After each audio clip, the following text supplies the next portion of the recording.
வாழ்க வளமுடன். எல்லாரும் சூப்பரா இருப்பீங்கன்னு நம்புறேன்.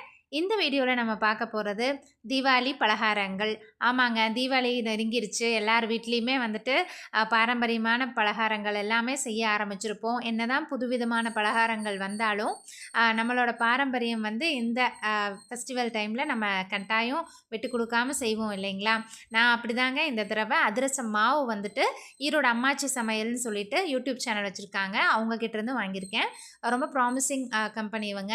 அதுவும் இல்லாம குவாலிட்டி, டேஸ்ட் எல்லாமே வந்து நல்லாயிருக்கும். நம்ம வீட்ல ஒருத்தங்க செஞ்சு குடுக்கறது எப்படி இருக்குமோ, அந்த மாரி தாங்க இருக்கும் இவங்களுது. இங்க பாருங்க பேக்கேஜ் எல்லாமே ரொம்ப சூப்பரா வந்துருந்துச்சு. ஆம் ப்ராடக்ட்டு டெலிவரி நல்லா சேஃபா கிடைச்சது. இது 1 கிலோ அதிரச மாவுங்க. இது வந்து ₹450 ப்ளஸ் ஷிப்பிங் ₹50ங்க. 500 ஆச்சு இந்த மாவு.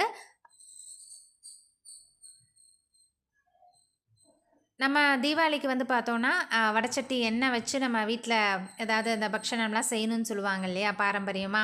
அ அது மாதிரி நம்மளுக்கு பாகு பதம் இதெல்லாம் வரலன்னா என்ன பண்ணுறதுங்க?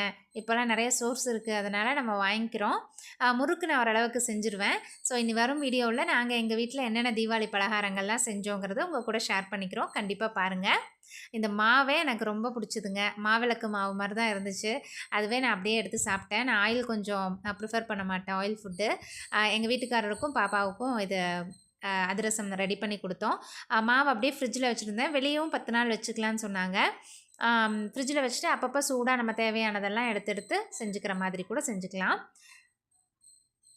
யார் யார் வீட்ல என்னென்ன மாதிரியான பலகாரம்லாம் செஞ்சுருக்கீங்கன்னு சொல்லிட்டு நீங்க கமெண்ட்ஸ் பண்ணுங்க. நாங்களும் தெரிஞ்சுக்கிறோம்.